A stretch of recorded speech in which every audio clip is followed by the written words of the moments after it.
Good morning, team. Yeah, I know, genuinely, second Thursday thoughts by Ange, or Ange's thoughts for Thursday. I'm really regretting titling this at all at any point. But who knew that there would be two? I know, right? Sorry to not be wearing a shirt as beautiful as last week. And also, welcome all photographers to White Balance Hell. I have a beautiful neon sign that I never turn on, so I thought I'd turn it on for today. I'm going to massively regret that when it comes to looking at this later and looking at my corpse-like face. Okay, so today's thought, I've got to change that, is booking panic. This one's for photographers. Last week I did a little vlog for couples, but for today it's a little bit more for photographers, because it's this time of year when everyone gets this kind of blind booking panic. Every Facebook group is full of people going, how many do you have for next year? Are you having 2020 inquiries? How many 2020s have you got books? What about 2019? Is anyone still booking for this year? And the answer to all of those is yes, and all of those is no. And crucially, it doesn't matter what everyone else is doing.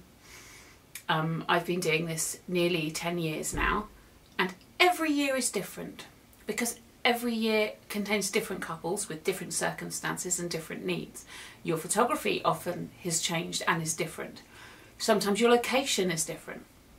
There's lots that will have changed, and all of that feeds into when you're going to get your bookings. But majority of it is kind of chance. If you've put all your work out there, if you are marketing properly, if you're doing all the things you should be doing, then chance plays a huge part. It's like it's like constellations. The amount of little stars that have to line up in order for that couple to find you is quite impressive. They have to come across you to begin with. They have to like your work. This is a biggie. I'm fully cognizant of the fact that 95% of people who look at my wedding work will not want it or enjoy it. That's absolutely fine with me. I want that 5%. I don't want the 95%, because I'm not a superhuman.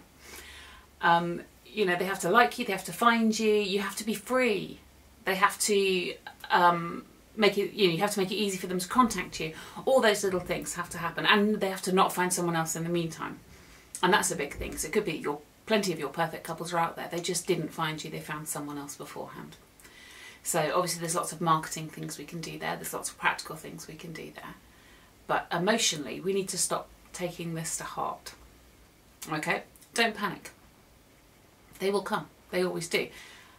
I'm not immune to this. I get to a certain point of the year when I go, oh my gosh, do I have enough bookings? Do I have enough bookings for next year? So I use a lovely piece of software called Light Blue, which manages my life, and I would be dead without it. But one of the handy things it does is it shows me bar charts and graphs and clever techie shit, sorry, language, that will explain how well I'm doing each year, in terms of venue, in terms of revenue, in terms of bookings, in terms of inquiries. And what it can show me is the last 5 years booking rates, when I booked, the amount of inquiries I got per month, etc, etc. And what I can tell you is every single year over the past 5 years has been different.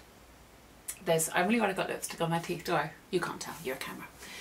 Yeah, every single year has been different. There is no normal. That's, if you take anything away from that, from today's weird pink lecture, is that there is no normal whatsoever. There's only normal for you, and only for you that year. So, take with a pinch of salt when you see 100 people on Instagram, gosh, we've only got 2 more spaces for 2019. Oh no, we've only got 2020 is booking up. We've only 4 spaces. Contact us. There is a certain degree of bollocks in that. And that's fine. This is a valid marketing strategy that some people like to use and have done since time immemorial, to increase a sense of urgency to get themselves booked. There are people who are genuinely booking really fast, and that happens as well. Last year I booked out really, really early. The year before I took most of my bookings in the year. So I think, yeah, so last year I was fully booked pretty much going into the year. There is no normal, see, back to that point. But for some people that is true, and they're just putting that out there because it makes them feel good and it helps their business. Absolutely, go for your life. But as viewers of this can be quite disheartening. We can go through and go, well, I'm still booking for 2018, or well, hopefully not for 2018, it's pretty late. If you're thinking, well, I've still got 5 places or 10 places or 20 places to fill for 2019, and everyone's talking about their 2020 bookings. Doesn't matter. That's not your normal. You don't know the scenarios and the circumstances behind those bookings. It could be that they're making massive bookings because they're charging 800 quid a wedding, you know, and not enough really for a business to break even, unless you're doing another job as well. You know, they could be, they're fully booked because they're amazing. That's absolutely true and absolutely right. It could be because they're fully booked because they're making big discounts. Discounting is something probably for another day to talk about. I personally don't really discount because my bank manager doesn't, and it doesn't make any sense for me to try and discount to get bookings in when I'll then have to shoot more weddings and make more bookings to make up the deficit of the discount. And also I have faith in what I do, and I think I'm appropriately priced for the service I provide. If you don't feel you're appropriately priced for the service you provide, you need to really look at that. And it could be that you feel there are areas you need to improve, or it could just be that you feel that you have like self-esteem issues, in which case sort that out. Not a thing, you know. I'm a big proponent of, and I'll talk about this at length another day, that confidence is a choice, not a feeling. You have to look at the data. If you have successfully shot a bunch of weddings, logically it's because you can successfully shoot weddings and do. So why would you assume the next one's going to be any different? Pull your socks up, big girl pants on, off you do. Off you do? Not a thing. Off you go and charge appropriately for your work. Also, another thing that happens this time of year is you do get that kind of Instagram fatigue. I don't know about you, but I am up to here with seeing really beautiful images that I feel jealous of because I didn't shoot them.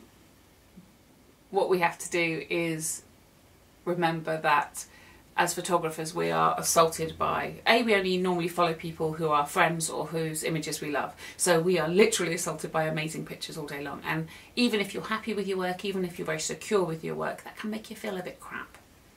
So I really recommend reducing your screen time this time of year, because we've had our wedding season. I've got a good 3 or 4 weddings left to shoot for 2018.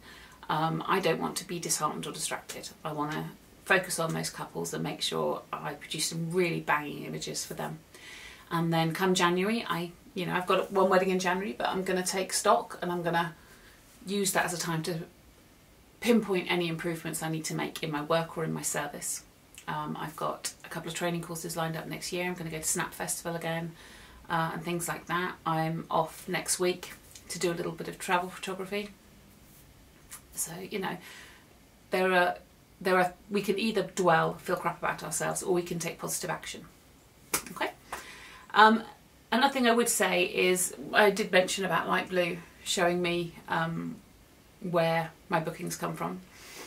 That's a really, really important thing. If you don't do that already, do your research. Look back at your last couple of years of your business, if you've been at it for a little while, and find out where your bookings came from, what your income streams are, and also what you spent money on. So if you spent loads of money on Facebook adverts or loads of money on wedding fairs, and actually the majority of your work is coming through Google and personal referral, is that the best use of your money? I found that most wedding fair kind of things don't work for me. Listing sites don't really work for me. So I'll go to, I'll go along to open days for some of my favourite and recommended venues and ones that I think fit with my brand, but largely I won't, because I think it's just not me. I'm not a small talk person, and also I generally eat all the free sweets I bring along with me, so by the time a customer comes along I'm quite wired. I'm possibly not the best advert for my work. Yeah, so I think that's about it. Don't panic, bookings will come. You know, we do have fallow and lean years as professionals, that's going to happen, but 99 times out of 100 the bookings will come. Sometimes they come in year, sometimes they come the year before, sometimes they come 2 years before. There is no normal, just focus on that. Right, the next 2 thoughts for Thursday, I'm going to be in Asia, so I will record them in some kind of mad swanky place in Bangkok and Koh Chang, looking like I'm some kind of insta-fabulous individual. I'm not. No one paid me to go there. I paid for myself. It's all good. So yeah, I doubt I'll be able to upload those then. But check out my Instagram stories for me having flight panic, hate to fly, and general Asia shenanigans. Oh my god, I'm annoying myself today. Okay, see you later team.